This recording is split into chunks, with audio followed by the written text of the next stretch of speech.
Turn. It's okay to leave both mics on? Is that, I assume? I believe so, yeah. We're going to get started here in just a second. If everybody could find a seat.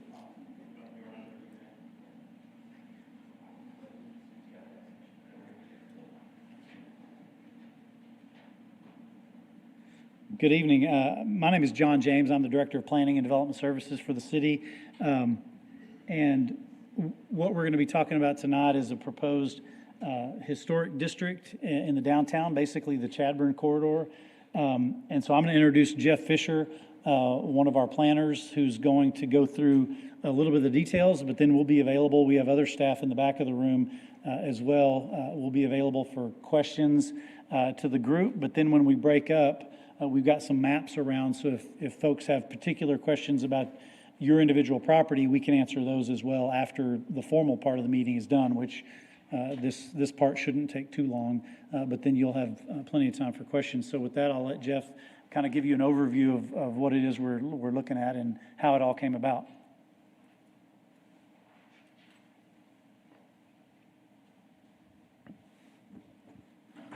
All right, thank you, John, and thanks for the public too, the mayor and everyone else, council members, for being here tonight. So this town hall is really discussing a potential historic district in our downtown area along Chadbourne Street. So you can see from the maps, the area would basically go from 4th Street on the top, kind of maybe 1 or 2 blocks in, and in the red boundary, and then come down to where Neff's Way is, just north of the river over here. About 30 of these properties, and I think we're double counting a little bit because the property owners, so it might actually be a little more than 240 total. But of those 240, 30 of them are already historically designated. This would basically cover the rest of the territory in here and protect the downtown. So all of this in terms of zoning, your underlying zoning doesn't change. It's predominantly central business district, so if you're allowed to have a bakery today, you're still going to be allowed to have a bakery tomorrow. What this district would do is put some design control on the exterior of your building. So if you're changing the colors of the materials of your building or you're adding on to a building, this would go through a historic review. Anything interior you might need a building permit for, like an interior reno, that's not subject to this. And again, the underlying zoning stays the same. So it's just for exterior improvements that you can see on the outside. So what initiated this? I'll go over this briefly. September 2020, the city commissioned a consultant, HHM, and HHM and Associates undertook a historic resource survey. They looked at the downtown as a broader area, and the area that was most identified as having the most contributing historical properties was the one in question tonight in the red. So just to give you a quick overview of the difference within that area, there's a high, medium, and a low designation. So all of them are historically significant. If you're a high building, you're eligible for a national registry listing as well as historic. If you're medium, you're considered contributing, but not eligible for the national. And then if you're low, you're not national or contributing. So again, all of these are historical. It's just a question of scale. What's significant is if this was to go forward, regardless of whether you were low, medium, high, you would need something called a certificate of appropriateness. It's a special historical review by the city, and it would be reviewed by our Design and Historic Review Commission for a final approval. So everybody in this district would have to go through that process, whether you were medium, high, or low. So this is the recommended district map by the consultant. So as you can see, and it's hard to tell here, but the red dots are the high, the orange, which are most of the properties, are medium, and then there's a couple that were low. Without getting into too much detail, basically if a building is 100 years old, like a church downtown, that's more likely to be a high designation, and then the ones that low could just be like a metal building that's been sitting there for 20 years. So the consultant was very thorough and went through and evaluated that and provided those details for us. What are the advantages for you being in this historical district? Number one is it over time could increase property values. If everybody's going through this process and keeping their buildings essentially look good from the outside, it's going to be more of an incentive for another business owner to come in and do the same thing. So All of these properties are already within our downtown design district, which isn't as strict as this historical, but already goes through a review process. So I just wanted to point that out.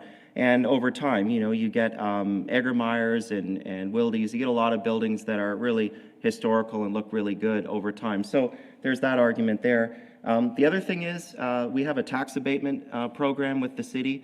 So if you're one of those contributing, so that's those red or orange ones, you could get a tax abatement on your taxes up to $1,000 a year. And then the yellow, the non-contributing, up to $500 a year. So that's another perk if this ends up going through. Specific projects that are spending more than $10,000. So the first one is just, as soon as you go into the district, you have an opportunity for that. If you actually do a project and make improvements on the building, you can also qualify for up to $10,000. If you spend $10,000 or more, that's the catch.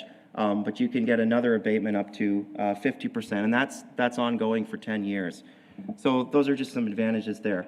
What will be required if my property is added into this historical district? If you don't do anything, you don't have to do anything. So if you just keep the building as it is from the outside, you're fine. If you want to make exterior improvements, so any new construction, either a new building on that historical property or an addition onto the existing building, you would go through this certificate of appropriateness process. Also, if you're demolishing a building in a historical landmark on a property, that would also need to be reviewed. So you couldn't just knock down something that's also historical, and that's to protect our buildings downtown. This is a sample of the Fort Concho that went through this process. So this is already a historical site. So basically you would, if this was one of your businesses downtown, you'd do the same thing. You'd submit that certificate of appropriateness application. You'd have some pictures or colors and materials of what you wanted to do. It would be reviewed by city staff, and then within 30 days it would go to our Design Historic Review Commission, short form's DHRC, and the DHRC would make a decision on that. Also, a lot of these properties that are within the tiers area, I didn't note that already, could qualify potentially for tiers funding as well, so once that design approval was done.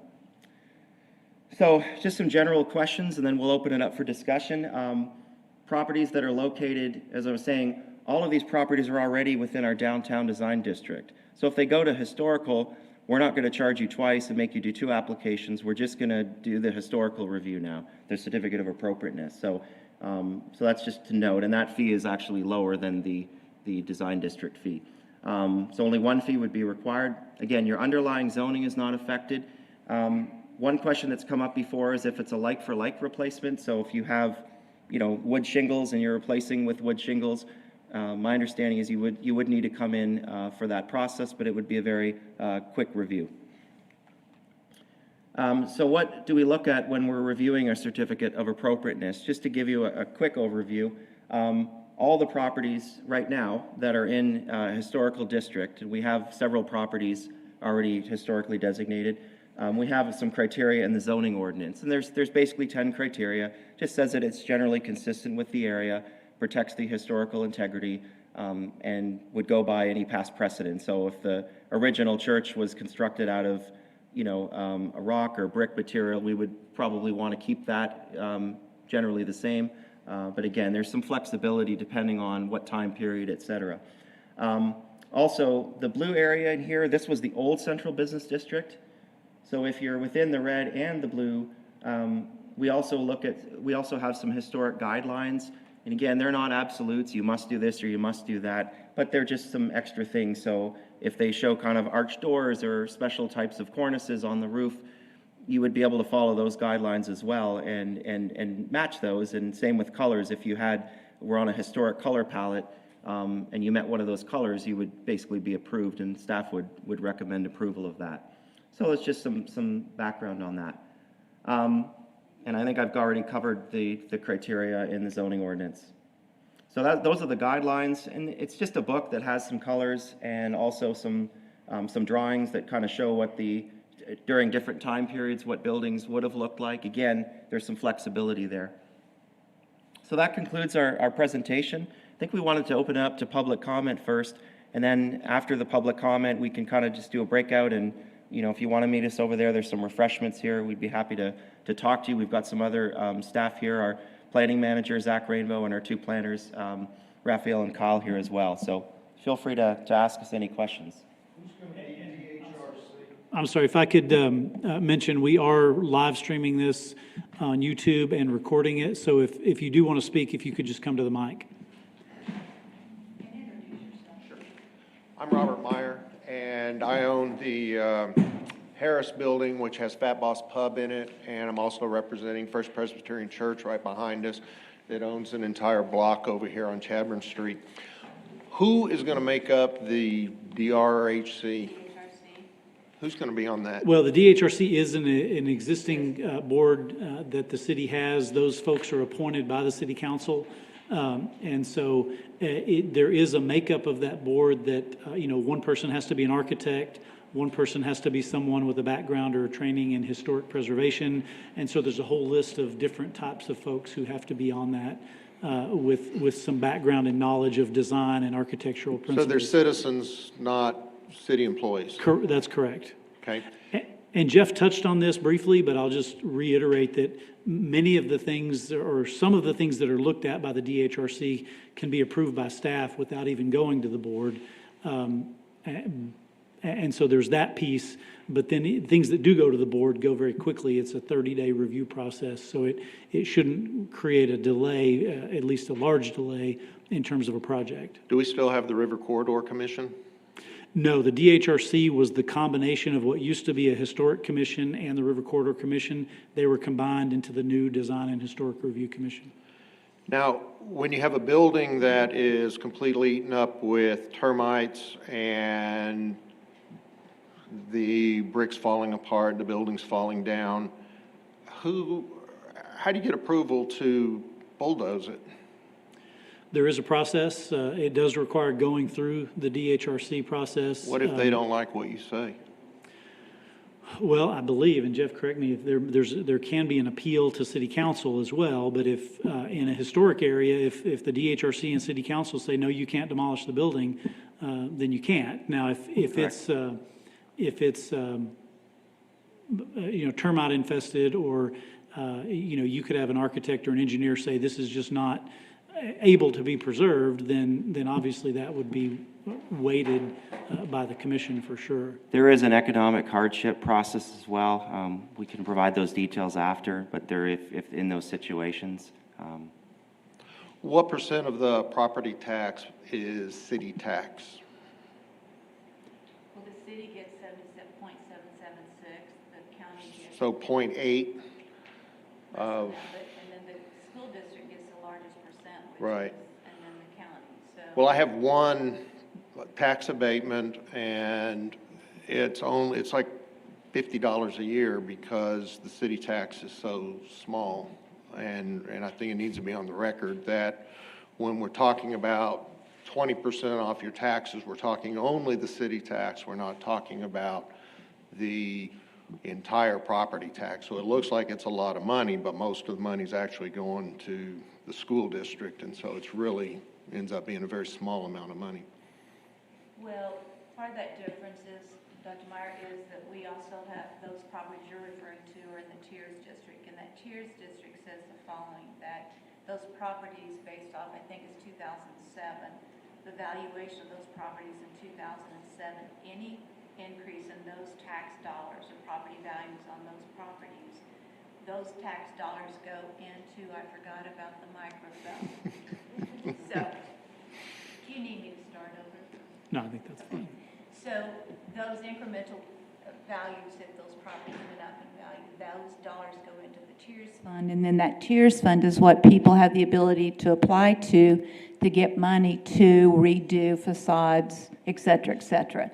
So this district is all in the tier zone. So any increase in valuations, you have the opportunity to reapply through a tiers request for money to help do those buildings. So, for instance, there's one of these buildings over here that wanted to paint the facade black, and they denied it. whatever group it was. So they denied it, so they came back with another shade of black, and they denied it, and they came back with another shade of black, and finally about the fourth or fifth shade of black, they accepted it, and everything got painted black. It's and it looks great, and it adds to the street.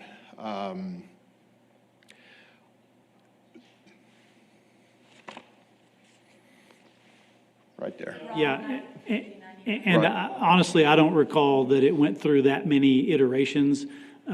You may be right, but I do know that there is sometimes a back and forth with the DHRC, but we actually, for another project, we did an analysis over the last 5 years, and I think they only denied one case, and there was only one other case that was withdrawn because it looked like it would be denied out of probably 50 or 60 cases. So the board is pretty flexible and is willing to work with a property owner, so they very rarely just say absolutely no. But there's also a book that details the colorations that are very acceptable too. So you can review those before you ever start your project and know whether that color would fit in with the historic color palettes. And then from that, make a decision if that doesn't work for you, what would work, and then you go before the committee and present it. And in fact, if it is on one of those historic color palettes for the time frame of the building, it's basically an automatic approval. It's only if you want to go outside of a historic color palette for whatever time period of the building, that's when the DHRC would review it, like the black building. But we have many buildings that they come in. It's on Sherwin-Williams historic color number X, and it's can be signed off that same day. Who produces that book that you're referring to? Well, it's been done in the past either by city staff or consultants for projects similar to this that have been done in the past for design guidelines for different areas. It's been backed up by the Texas Historic Commission in terms of color palettes. So if you take a they're look the at. ones who present Yes, the- because okay. again, if you ask to have your property listed on the historic preservation list, et cetera, I mean, we use them as our guideline on multiple levels for discussions because they work with all the cities in the state of Texas on historic preservation, color palettes, and helping to preserve their historic districts.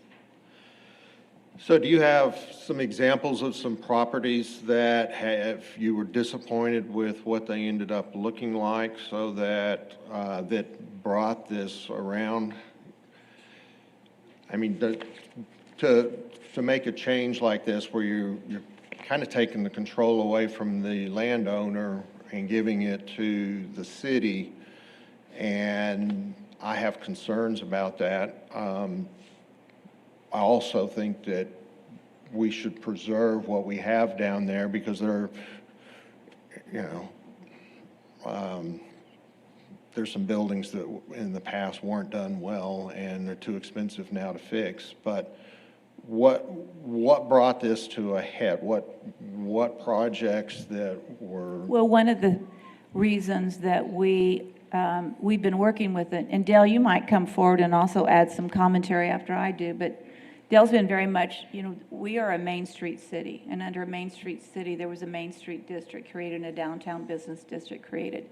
We worked with them back in 2005 and 2006 and applied to become a Main Street city. The history behind being a Main Street city is a big success story. Most of the cities who want to create a successful downtown redevelopment become Main Street cities. And you do it because you make a priority preservation and restoration of historic buildings. Odessa, Lubbock, Amarillo, Midland, all come to San Angelo and say, we wish we would have not torn down all those buildings because everyone talks about San Angelo and what they've done to their downtown area. And you can't recreate a historic building really and make it historic. And they have no historic buildings. And so they've lost the ability to create that. And when you want to have a downtown nightlife, active life, entertainment district, living, et cetera, if you haven't taken the time, energy, and effort to preserve what you have, creating that is really not going to be a successful effort. One of my observations when I was redoing the Harris building was that the fire marshal's office was a huge impediment to getting anything done because they refused to acknowledge the historic architecture because there were no buildings in town that were built in 1891. And so they had all these rules and things for buildings that were built Yes. new, and all kinds of things we couldn't do because of the fire marshal. One of the reasons we really like having Ross Coleman today, because he understands that. He works with our property owners, and I think almost everyone who's worked with Ross Coleman has said the following: he's helped us get to the end game that we needed. He knows how to work with us. He doesn't put the roadblocks up in front of us. Unfortunately, when you were redoing and working on your building, we didn't have someone as friendly and understood what that end game was. And so you're probably correct. Okay. Thank you. Thank you.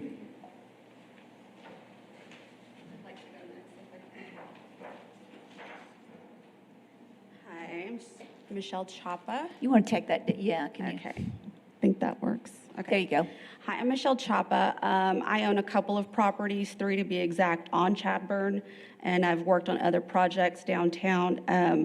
The question I have, so you said any type of light fixture, paint would have to go through the DHRC. So does that mean you'd have to pay $389 just to go see if your paint color gets approved? Well, if, like I was saying, so you're in the downtown district already and the historical, we would take the lower fee, so it'd be $100. It would just Okay. be for the certificate of appropriateness. Okay. And that's actually, let me add that that's an advantage to being in the historic district, because the historic district fee for that review is much lower, as Jeff said, so. Right, well, it should be for just a paint color. Well, So- I think it's even lower Okay. for paint color or Okay. switching out like for like. Right. I guess one concern I have, and I've worked on several buildings, is just the lack of consistency with the DHRC. I personally, we all know each other downtown, so we talk, but I know Dr. Meyer was talking about a black building. My partner and I had put in for a black building, we were denied, and then a building 2 blocks down was approved, which I love them, not knocking them, but I'm just saying there's no consistency. So what I did is San Antonio has a 75-page design guide. And it actually highlights each district they have: arts, cultural, historic.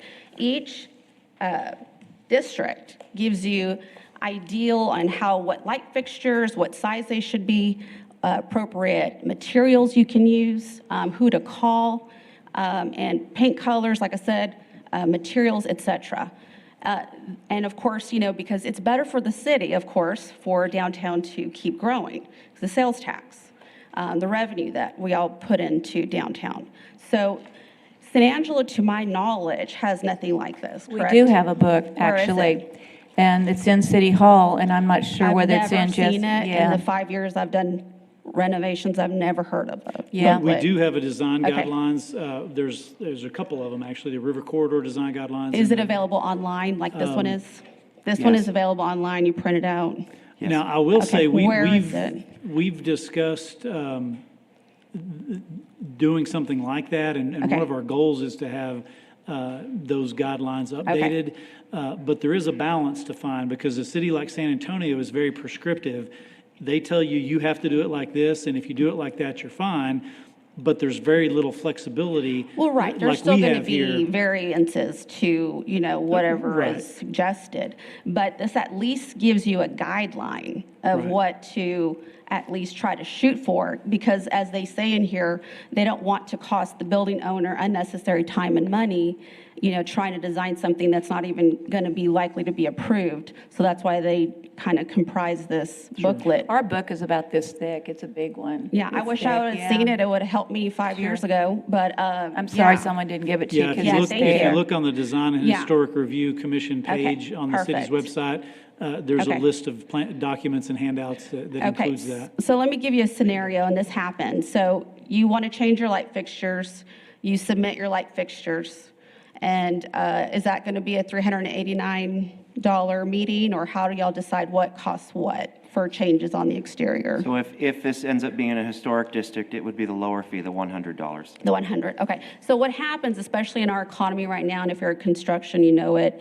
I could submit some light fixtures, you may approve them, and then by the time I go order them, guess what? Back ordered for 6 months or discontinued. So do y'all have, what would y'all do in that situation, or what would the DHRC? You'd represent it, but you wouldn't be charged a new fee for it. So would I have to wait another month for the DHRC to meet, though? It depends. Under our ordinance, if it's a minor change, it gives staff the ability to approve minor changes. So if it's a very similar light fixture, but just they didn't have that model and you have a similar model, that's something that could be approved Right. by staff. Right, and I would really love to just leave a copy of this, but the reason I like it is I've never seen anything so well done and outlined as far as suggestions, and each district has different suggestions. Sure. And it's just so helpful, because anyone remodeling obviously takes time to submit the paperwork, the renderings cost money, to go to the meeting, and then of course the fees associated, and then sometimes you have to wait 2 or 3 months to get a meeting or, get your result back, whether it was approved or denied. So it's a process, and as someone that remodels, time is money. And so it is something, and it even shows you the flow in here of their design committee from start to finish, how you submit your application, goes to this department, then the next step is here, and then the final result is here. It's very, like they made it for if you're 5 years old, you could read this and make sense of it. But, so also, Yeah. I have a few things that I wrote down. Sorry, I don't mean to take all the time up, but, so this is just something that I hear over and over. I've tried to get so many people to move downtown because I'm all about downtown. I've invested a lot of money downtown. And I want everyone, the more, the merrier, the more restaurants, the more retail, we need it. The problem and the constant feedback I get is, I don't want to mess with the city. I don't want to mess with it. I heard this and that constantly. So I feel like if we could work together or find a happy medium like the booklet or something else, or even a liaison like San Antonio has, where you actually have a consultant that will work with you. I think, Jeff, you kind of do that, but they actually have a liaison for each district. So historic, arts, whatever. And it's just helpful, and it's a free service they offer. But something like that would be helpful. If I didn't know anything and I just bought a building downtown, I wouldn't even know where to start. So it's kind of overwhelming with that process. But I feel like constantly, if people are making changes or updates to buildings, we constantly, okay, you have to pay this fee, got to go to this meeting, submit this. But what about the buildings around us that are falling down? I mean, I feel like if you try to do something good, you kind of get, punished for it. And then there's buildings like next to me that are falling down. There's a Roosevelt Hotel. What's going on with that? It's been like that. It's a hazard. So what is the city, or what's being done for stuff like that? Well, it goes back to private property rights. So, Right. you've, number one, private property rights. And the update on that is there will be progress being made on it. Okay. Unfortunately, things happened. Oh, I know, I'm sure. Well, Yeah. I'm sure. I've been in the same boat. But I feel like there's a lot of vacant, outdated, unsafe buildings downtown. And so if there is something, Well, they I could will work say along with the rest of us. that if it's truly unsafe, we do have a process for unsafe buildings. They go through a process and they have to make them safe. Right. We looked at a vacant building ordinance 2 or 3 years ago, and our hands are pretty tied under state laws. We looked at some other states where they have much stronger tools to Right. go in and tell someone your building is falling apart. But in Texas, as long Right. as it doesn't get to the point of being unsafe, there's not a whole lot we can do. Right. I know some buildings have covered the sidewalk. So I saw like a man in a wheelchair, he couldn't even get on the sidewalk because the fencing was, covering the encroachment there. But just little things like that. So the Chadbourne district, so we have all of these regulations. And one thing that I find odd is they approved a billboard right across the street from my buildings, and I don't see how that fits in with historic at all. It doesn't, and we Okay. tried like crazy to, what ended up happening, because it's not what we wanted, and we fought really hard. Okay, But these people who own these sign companies hire lawyers and people to go through cities and find for any little missed piece of real estate that we missed in creating a district. And they found this One one little loophole. strip, okay, one little strip in all of downtown. yeah. Which, I mean, it's great for advertising, but it just, you know, We when I hate thought it. the word historic, I thought, well, that's not. We hate it. We tried to Historic. buy the building to Yeah. keep from letting it happen. Okay, And then they went back and renegotiated with the guy. gotcha. And the son took over because the dad was older, and the son decided he wanted the income. We did everything we could to prevent it, but they had found that one little sliver Right. of 100 feet that we had missed in doing the survey. Right, okay, well, thank you for It that was wrong. explanation, It yes. was wrong, we hate it. Yes. So like I said, just the consistency, just, you know, I guess communication, like I said, the booklet, I didn't know it existed. It would have been nice to know about it. But I do want, I want to make it clear, I do want some type of regulation. I And will you say that. should, because you've done a Yes, great job on your thank buildings, you. and you don't want that to be negatively Yes. impacted. Thank you. And so I do agree with that. But if we could just have some type of, I was in corporate America for like 11 years. There was a reference guide for everything. If you had a question, you go to section 1, part B, and how to do anything. And it's almost like if we could find a way to work together easier, where it's more appealing for people to want to come downtown. I mean, honestly, I have some buildings I haven't done anything to because I just don't have the, honestly, I don't have the emotional strength to go through the process again because it's a process. But it's just speaking as someone who's done it a few times, not as much as everybody, but I've done it a few times. It's just my experience with it. And just, you know, I've been told one of my buildings needed to go back to the original state of that building. So I needed to, they looked up what year it was constructed, and I needed to follow that. But I'm a designer. I like to think outside the box. So I didn't want to go back to what it looked like. I wanted to make it a little more modern, but not crazy modern. Excuse me, not crazy modern. And I was told I couldn't do it. But then I just said the Performing Arts Center's modern, the library's modern, the BRC across the street is modern. So that's my point, and that's why I would get so annoyed, is you're telling me I can't do it, but it's just being done across the street. So what am I doing wrong, or what am I not submitting right, or is it truly just, it's just a difference of day of when you ask? Let me address one of your issues as it relates to some of the older buildings, and that is, unfortunately, many of the older buildings, people have decided that being downtown is really the great place to be. And so I'll take the Townhouse Hotel, which is on the corner of Concho and Chadbourne. He purchased that building for $125,000. Okay, We've had people offer him $900,000. He refused it. right, He now wants $3 million for it.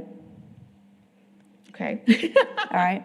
If you take a look at the Beauregard Tower building, which was purchased by a Chinese family out in Midland, Right, they bought the building in 1996, and they paid $176,000 for it. They've been offered $1.5 million in cash.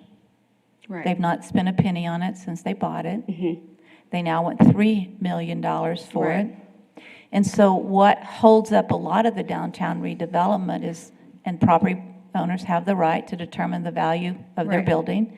Many of them are holding up some of the big progress that we could make because they have determined that those are the prices that they should get for those buildings. Right. When we know what it's going to take to redo them. So yeah. that's become one of the biggest problems that we have, the unrealistic.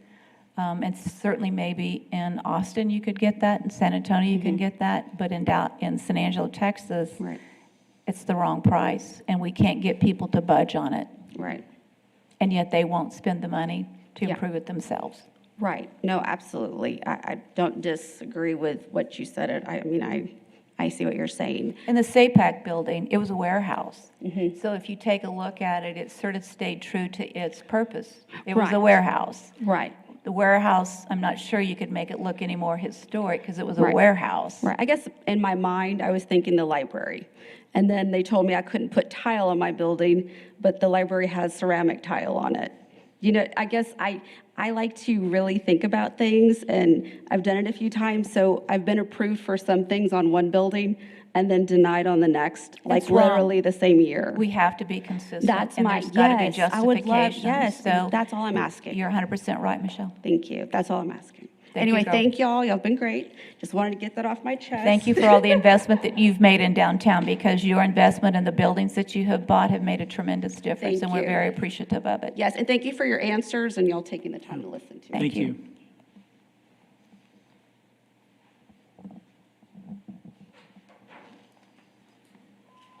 Hi there.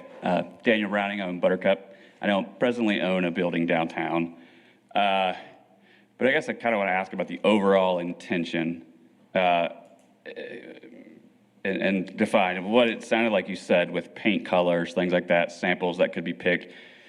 The intention is not to maintain the originality of the building that is in question. It is to maintain originality in general. For instance, if I had a solid white building and I wanted to paint it pink and I could find a pink color that had bricks and flares and castle turrets because it was built in the 1890s, that would in fact be period correct for that building. Yes, that's correct. Okay. You don't have to keep it exactly like it was. It's just, we use the terms context and compatibility, so that if, it's basically keeping with the overall general character of the area.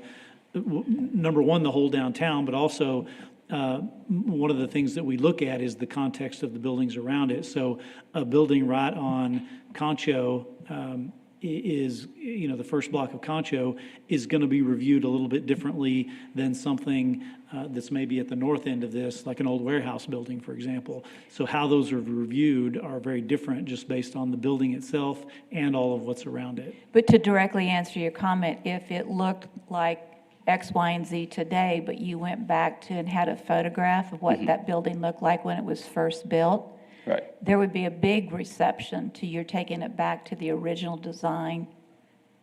If you can prove it, you know, show a picture that says, hey, it was built in 1884, this is what it looked like, but this is the damage that was done, and this is what it looks like today. We would rather it go back and look like an 1884 building than perhaps it currently looks. Sure. And I guess the overall intent of that would be regression versus progress. And the city's spent significant amount of money to the streets and to encourage progress. And when all you encourage is that, the district has to look the same as it always did, that's really limiting for businesses who do want to come investment. Because very few businesses, the point of business in a competitive market is that you need to stand out. And you can't do that by just looking like the same old building. It's a real financial loss for businesses to come in and make something, spend $500,000 redoing the interior, but no one sees the interior, so you haven't generated any business based on the buzz of what your building looks like. You need to have exterior facade work in order to generate business. Absolutely. Well, yes and no. Number one, you hope that your business concept brings people inside, so you hope that what you have inside is a draw. But historic districts, and you look at historic districts across the country, across the world, and there is a similarity because generally speaking, they were built in the same decade. And it doesn't detract. What it does is attract people because you have a historic district. And that's And proven. let me give an example of kind of part of what a historic district like this tries to do is prevent the bad things from happening. And one of the things we saw a few years ago was a building downtown painted the front of the building in, I think, green and white stripes. Sure. And so that's an example of even the next door neighbors were like, hey, we didn't think you could do that in the downtown. And at the time, there wasn't anything that prevented that. And so having a review process to avoid, I was in another city where they painted a building fluorescent yellow. And so that's the kind of thing I think we would all agree a building downtown probably shouldn't be painted fluorescent yellow, but it's rules like this that have a design process that help provide the opportunity to review those kinds of things. Right, and I absolutely agree with the design process, a review and everything else. But I think it would be best served for progress of this community to do it in the context of not conservation, not historic, but in, within controlling the design limits. That way you're not using historic mechanisms such as stone pillars to try to control the aesthetics of the future. Because when you do that and you use historic control methods, all you're doing is keeping the way everything looks downtown. It doesn't allow for any kind of investment. Cities that have done this, they do absolutely need to have downtown controls to protect everyone's investment. But people who are investing money in buildings don't want to spend all that money to have it look like the exact same old building that it always has, from a business investment standpoint. A lot of people do, quite frankly, they do. And I absolutely think that they should have that opportunity to do that. And if you put your control mechanisms in, the exact same control mechanisms, but didn't attempt to use historical architecture, historical, everything that has to be proven with a historical basis, it would allow you to still control the aesthetics of downtown and still allow everything to look old if someone did do that. But it also allows someone to come in and put something that's more modern, that has more aesthetic, that's pleasing to bringing in a new culture to downtown. There's a lot of places where modern is appropriate, but there's a historic district where it's not appropriate. And again, you take a look, if you look at Fredericksburg, it's about historic districts. If one of the greatest things that people love to do is get to the point where they go to Europe on a big vacation, go to Paris, people go to there because of all the old buildings. They've preserved them, they've kept them. Absolutely. And you go to certain cities where you can't build a building over a certain amount of floors because they don't want to tower over the historic elements. Historic districts add value and keep a uniqueness to that community that you lose if you don't do it. Right. One of the things that makes San Angelo what it is today is our historic district. You can find a Walmart, an H-E-B in almost every city you go to. Mm-hmm. They don't make them unique. We need them. It's important in terms of our retail trade and satisfying the services that the customer needs. But they don't make us unique and different. And what makes us unique and different, and the reason people come to San Angelo is our historic downtown. Yeah, I by no means would want that to go away. I just think that you could create things such as what you're ultimately trying to do is stop it from becoming Austin, where they tear down everything and build 17-story skyscrapers. So you can control it by doing building height limit, maximums. You could control it by doing lots of things that aren't only let's limit this to this fixture from 1960 because this building was built in 1960. That's the point I'm trying to make. And still allow, presently downtown allows for historic buildings looking exactly like they do. And there's been fairly limited interest in investment in downtown. And I think that you kind of need to evaluate that. The well, city quite has honestly, spent money downtown to modernize it. Mm-hmm. You need to also allow the businesses that need to come and spend the money in there, the opportunity for them to create more modern touches to your downtown to complement the investment that the city's made. Dale, what's the total value of reinvestment in downtown since 2007? About $270 million, or over $270 million. It's amazing. Yeah. It is. It is. Yeah, it's important.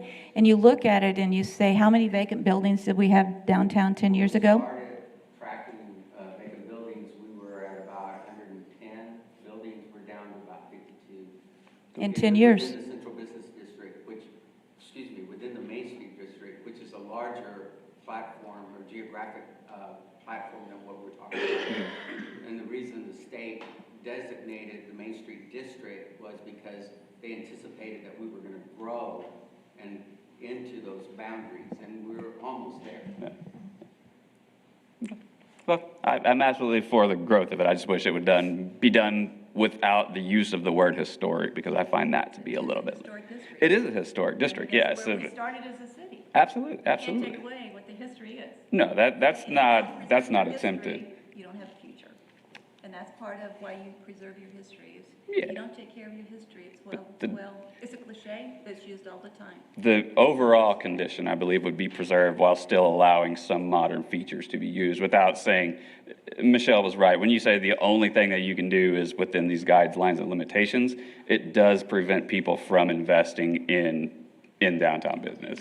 Well, and I'll kind of reiterate something I said for Ms. Chapa.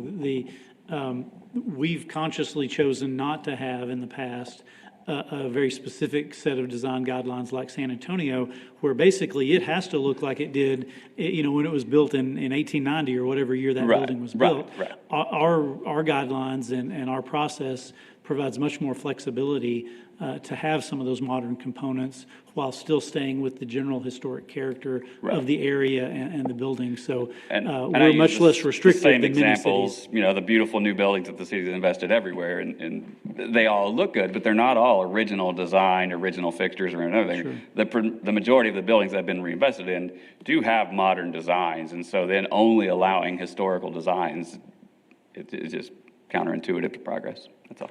Thank you. Thank you. Do you mind if I make a few comments? Go ahead. Can you hear me? Okay. One of the things that I do every day is look at what's transpiring in downtown San Angelo. And I'll start off with this comment. I get phone calls just about every year, or not every year, about every time that a new city manager or a new downtown district is planning director takes a job in Lubbock or Waco or Wichita Falls. They call and say, hey, what are y'all doing to do what you're doing in your downtown? Because our downtown isn't anywhere near the value that y'all are creating in our city. And I'm talking Lubbock, Waco, Wichita Falls are the Amarillo, four consistent cities that I get phone calls from. Abilene calls periodically as well about why is San Angelo downtown doing such a great job. And my answer predominantly has been because we look at preservation, we value preservation, and we strive to create a historic district. And what we're doing tonight is solidifying that district, which will help preserve the buildings that we have that have those historic contexts. One of the examples that I bring about when I have an opportunity to speak to organizations is you can blindfold someone and take them anywhere in any city and take them to where the big boxes are. In San Angelo, it's Sherwood Way. And take the blindfold off and say, where are you? You could be anywhere, right?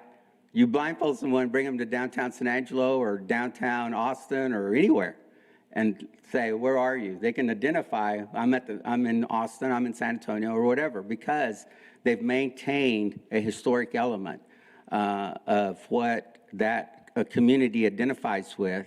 Our culture, our history is very key and important to us, and that's what we strive for on a daily basis as far as our organization is concerned. And again, we follow the guidelines that have been given to us through the Main Street program, which is under the Texas Historical Commission. The investment dollars that I've already mentioned, and I think it's probably more now. I haven't done a report. I'll have a report due at the end of this month, or next month, excuse me. And we get those reports. The way we value this is the property that has been sold, what did it sell for? We get from the city the permits that have been submitted for the remodels or new construction that takes place, and that's where we get those numbers on the reinvestment numbers. And so, again, the value that we see, and we know historically that it is much more valuable to sustain and retain your historical elements in your community.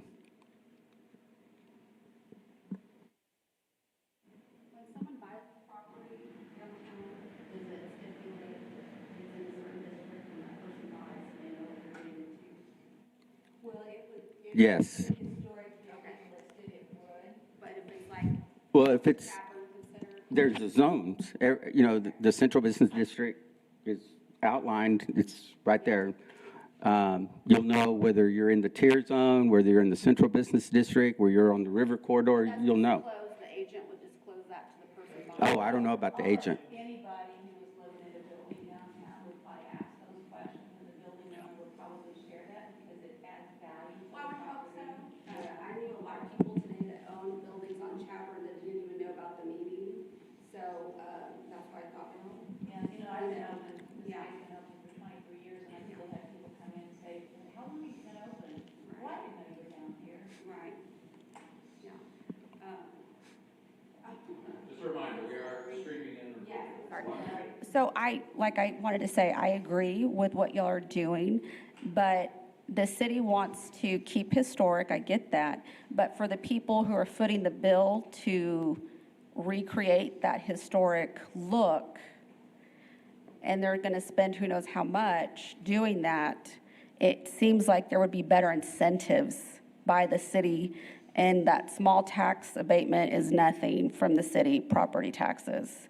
If there was some other type of incentive, yes, there's tiers money, but there's not always tiers money available. And then it goes by how much has already been used and, you know, if there's even gonna be that much the next go around. So you can't always just depend on tiers because you may get approved, you may not, and you can only use it so often. And there's a lot of regulation when it comes to tiers, which is fine. But I just feel like if there was some kind of happy medium where you want to keep the integrity of the history and the historic look, but if you will help those building owners who are spending lots of money and time to work with y'all to keep that, that would be great. Because if I bought a building on Sherwood Way, I could do it way cheaper over there than downtown. So what is the incentive for me to want to be downtown? Personally, I just love it, so that's why I'm here. I'm a glutton for punishment, so I stay downtown remodeling stuff. But my point is, it's just like, I want to be here, I know what I'm going to do, but a lot of people will get turned off by that. I just don't want people to keep getting turned off by the, you know, the whole process and Well, stuff like right that. now, generally speaking, there are more people who want properties downtown than we have properties available. The biggest problem is not having properties available. Right. There's so many people who want to do projects, and when we show them what's available, though it's not this size, I need this, I need whatever. Right. You know, a great example of certain cities who have a tremendous B&B bed and breakfast because they have old Victorian homes that they've been able to turn into B&Bs, which is a key point in historic redevelopment. When they put in Bryant Boulevard North and South, so many of our wonderful Victorian homes were taken down to put through Bryant Boulevard. And you'll see some of those that are still there on the east side of Bryant Boulevard, but we lost a lot of those historic homes. And you lose a lot of character, and the problem is when they're gone, they're gone. And I say the following: there are many ways to approach a project, but we can't lose the historic value. Right. If we're looking for a cheaper, easier way to do it, then you're not really interested in historic properties, and you're not interested in saving our historic district. There are many places you can go and do, but there's a reason to be in a downtown area. I mean, you look on a Friday or Saturday night right now in downtown, there's 9,000 to 10,000 cars that come through downtown on a Friday and Saturday night. In 2006, in downtown, there were 3 buildings that were open, businesses that were open after the hour of 5 o'clock. Miss Hattie's Restaurant, Fuente's Restaurant, and Blaine's Pub. You could shoot a gun off it that went into Chadbourne and go all the way up to the freeway, and you wouldn't hit anybody or any car. There was no traffic. There was no business. There was nothing happening downtown. And today, on any given weekend, you have 9,000 to 10,000 people. In fact, the issue is there's so many people, we need more parking to address the issues and the needs of downtown because there's more people than there are parking. And so we've accomplished our intent. We still got room to go, but the success of downtown has been tremendous. You ask people what we looked like in 1998, 2000, 2002, 2003, 2004, 2005, 2006, 2007, when we became a Main Street city, it's dynamically different. Dynamically different. And why would we not want to continue on the same path? Of the $221 million reinvestment Of the $221 million investment that you said has been made, if I remember that number correctly, those were all done under the old guidelines, and I'm just curious, I think everybody has a good general idea of what those remodels have looked like, and so with these new guidelines in place, what percentage of that reinvestment would not have occurred with these guidelines in place? All of it would have reoccurred. All of it would have occurred. Yeah, you're not It really didn't- making. Didn't happen any You're not really making a tremendous amount of change based on what the proposal is. The proposal really is more about preserving and making sure that we protect the historical elements in downtown. The changes are minimal versus what we're talking about is minimal. In fact, in some cases, it's advantageous. I'm looking at Scott. He's in a building that was restored to more of a historical period of time. It's an Art Deco kind of look, right?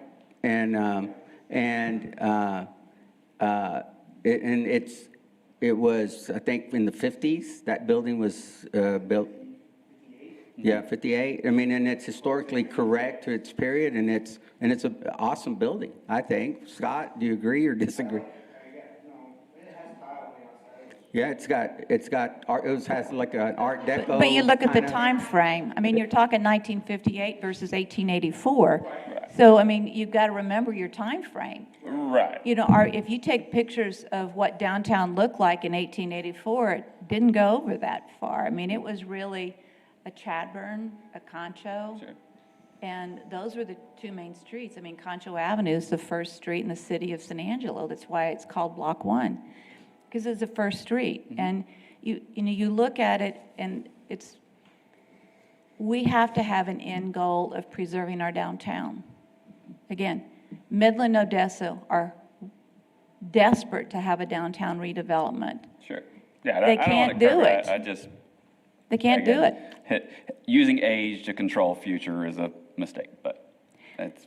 It's architecture, it's not age, it's called architecture that we're using to control the district. Right, and architecture has advanced since 1950, and so using 1950 controls to try to move your city into the 2030s is the limitation that you set up. Are you familiar with Fredericksburg?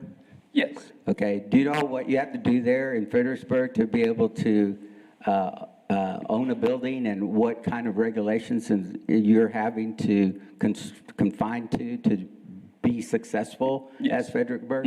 Well, it's about I mean, that's 100 exact- times more than what we're. Yeah, we're not even Absolutely, close. If absolutely. you're And a Fredericksburg Dairy has Queen- an advantage of being 100 miles Well, from but several still, different major they metropolises. made a but- decision, that city made a decision, and people who invested in that city said, you know what, it's worth it for me to put in a building or create a business and follow the guidelines that they have for that community. If you're going to put a Dairy Queen in, guess what? You're going to have to look like the rest of Fredericksburg. Yeah. New York City, they wouldn't even allow a franchise business to be in downtown New York City, in Manhattan. Sure. Washington, D.C., you can only build to a certain height level. And, I mean, they have all kinds of, Austin is one of the most restrictive cities in the state of Texas in terms of what you can do and build as far as, and your requirements to build. You know how many people have said, we wish we were just like Fredericksburg. I love going to Fredericksburg. We go to Fredericksburg all the time. We'd like San Angelo to be just like Fredericksburg. Well, look Yeah, at the rules absolutely. and regulations that they have used to control it. And that's the place where people want to go. Yes, they're lucky because they're I-35 corridor, but there are lots of people from San Angelo, Texas who go there and go, oh, I love Fredericksburg. We wish we were Fredericksburg. Right, and that's making the point. I don't think it should be uncontrolled, because I absolutely think that architectural controls are very relevant, very important. But I think they should be architectural controls, not historic architectural controls. And the right That's building. the only point. And we're saying that too. If it's But it's a 1958. historical district, and I have to put 1950s fixtures on my 1950s buildings, and so that's using. I mean, that's what you're saying the historical controls are, and you have this historical color palette, and you would need to get picked within the pick in the 50s what the building looks like. Well, But are you I in the think- historic district? Do you have a building in the historic district? Is that in any way relevant to No, I'm my- just asking, No, 'cause- I do not currently have a building in the historical district, but I'm also very interested in purchasing buildings in the historical district, and that's, $700,000-800,000 minimum investment, and I would just like to have a little bit of assurance I could do something that fits the aesthetic of what a company who's, willing to come invest $1 million in downtown can do with that building, whether I'm limited to something that it looked like in 1950 or whether I can make it look like it's in this decade. We want a And- historic district, period. We want to maintain a historic district. I think the Relevant. short answer in terms of like things like light fixtures is if you've got a 1950s building and you want to put 1950s light fixtures, you're going to get an A-OK quick. If you want to do something else, there's a very good chance you can do that. It just has to go through a review to make sure it is consistent and compatible with the area. I wouldn't say it's, if you come in with a different light fixture, you're just going to be told absolutely no. That's the difference between our flexible regulations versus a place like Fredericksburg or San Antonio. Trying to keep integrity of the building. I think that's a good word to use, integrity of the building. Would you like a microphone? Here. Here's one. I just think the point he's trying to make is if we have been successful, apparently, with the buildings that have been done up to this point, why do we need to further encroach upon the property owner's rights? And I think one of our biggest concerns, you talk about the regulations in Fredericksburg. Well, right now, y'all are saying they're minimal, we're negotiable, but before long, everything grows to be more. And I think people are beginning to just feel overregulated,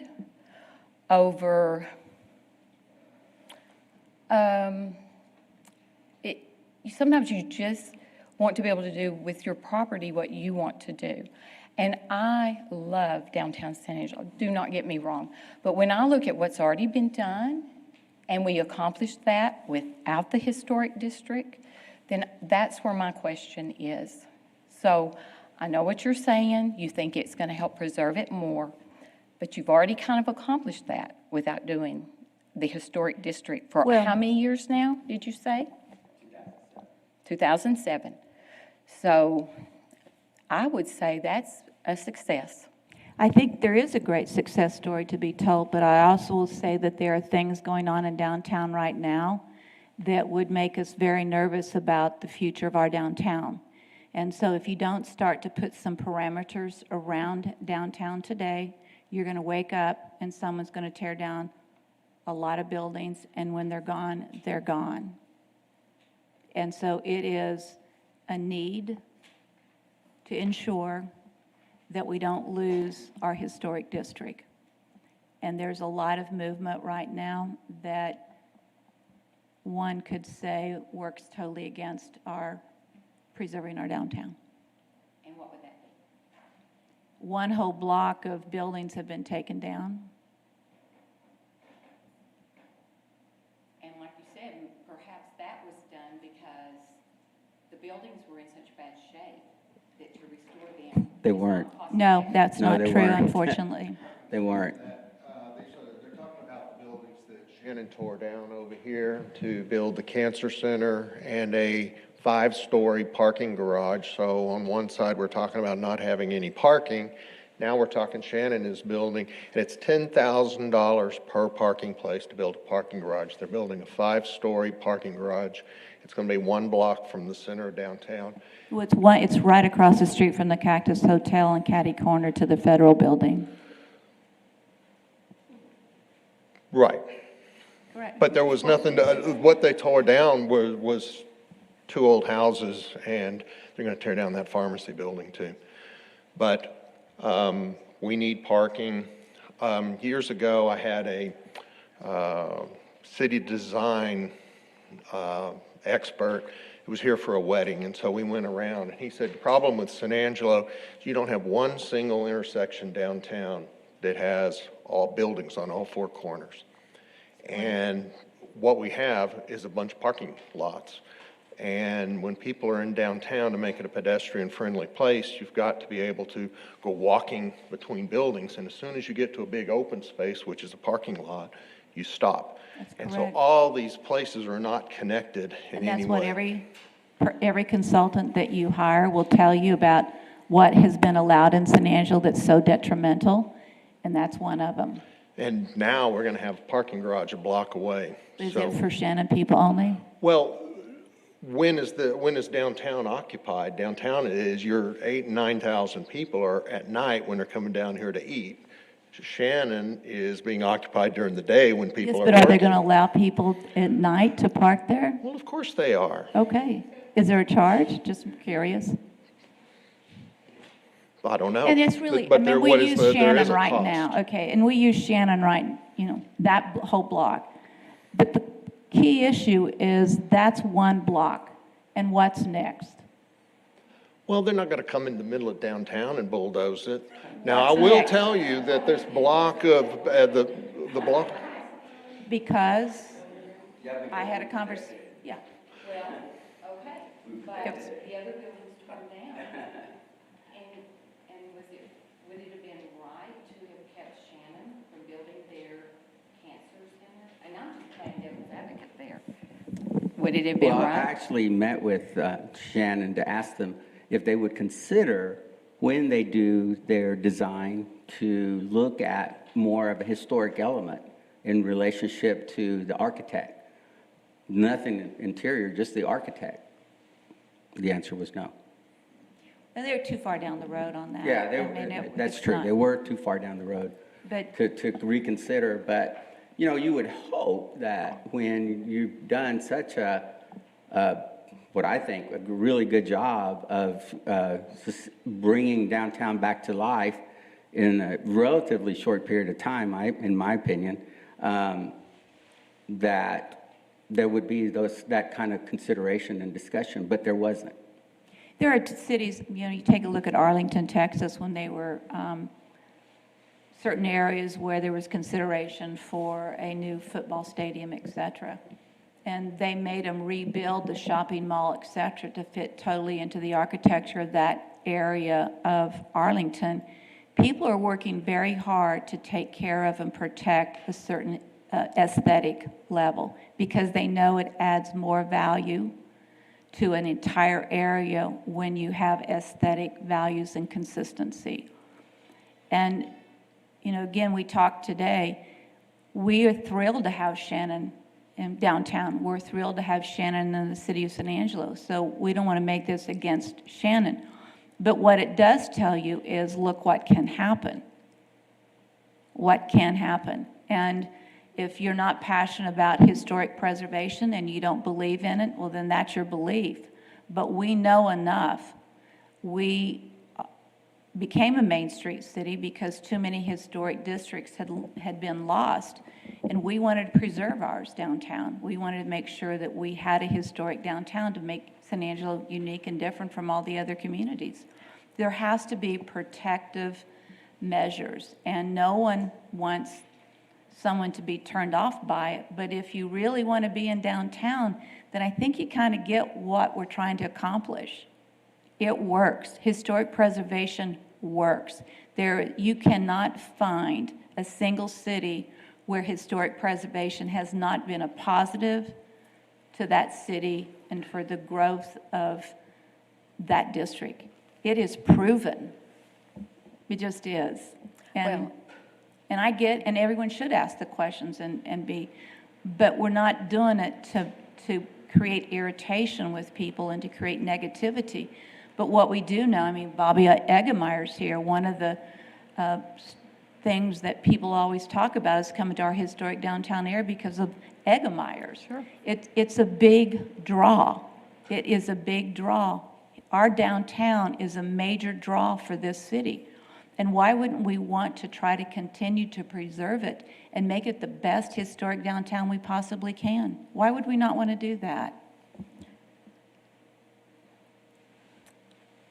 One thing I think you should consider that I think would make a big difference down there is you allow somebody to freeze their tax valuation for 5 years so that you can go in there and say, I've got my building permit, I'm gonna do this project, and you're not gonna raise my taxes for 5 years.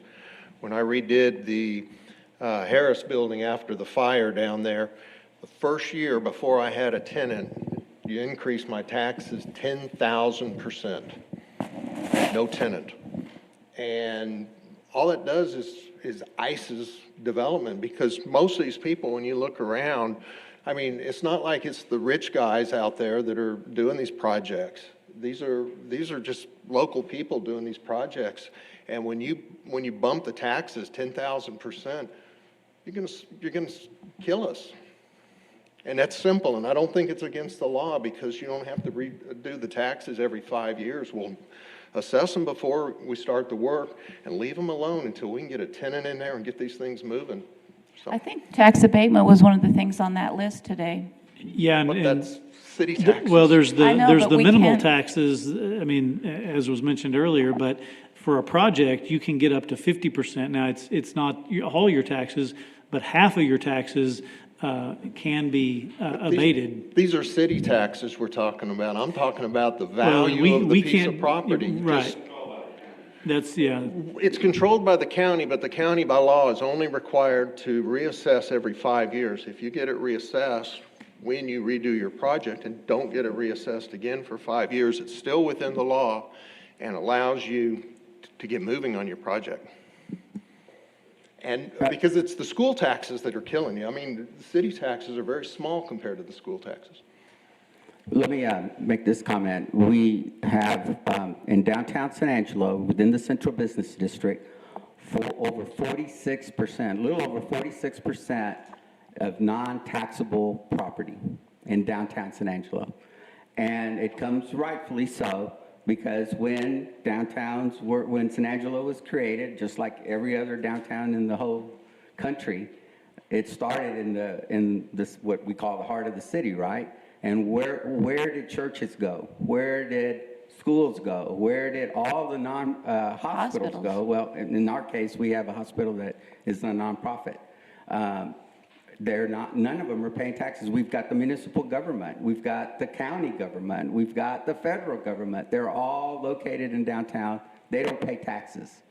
So that's a big challenge in terms of continuing to strive to make it for the whole community, just not for downtown. When you have that many, 46% of downtown Central Business District buildings do not pay taxes. But that's probably pretty similar to other communities. No, our it's side. not. Waco, Lubbock, Wichita Falls, Abilene, Midland, Odessa.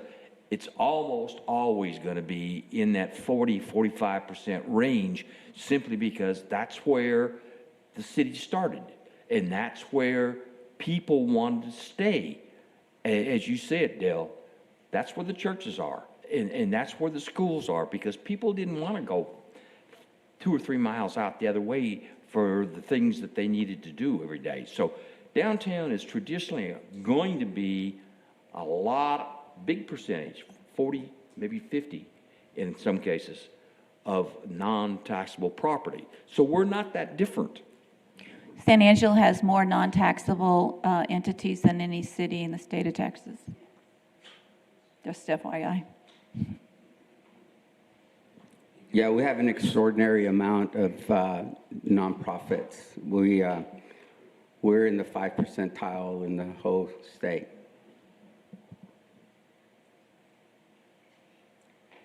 Well, do the nonprofits have to be tax-free? I mean, they expect to have the police and the fire come when... This is the problem. They also expect streets to be done and infrastructure to be in place, and yet they don't contribute anything to it. I mean, I'm okay with the churches and all of that, but some of the thrift stores down there are tax-free, and that doesn't make sense. If they sell product, they're not tax-free. If they sell product, if a church has a shop and they sell out of that shop, then that shop in itself cannot be tax-free. But how you separate that and determine is another challenge. Other questions, comments? Again, we have a number of staff people here, so if you don't want to speak on the mic, but you do have some questions, as soon as we're done here, we'll hang around and be able to answer individual questions if you have them as well. But I want to give a last opportunity for anyone who maybe has a question or comment for the group. All right, well, thank y'all for coming, and again, we'll stick around for some questions if you have them. Yeah, thank you very much.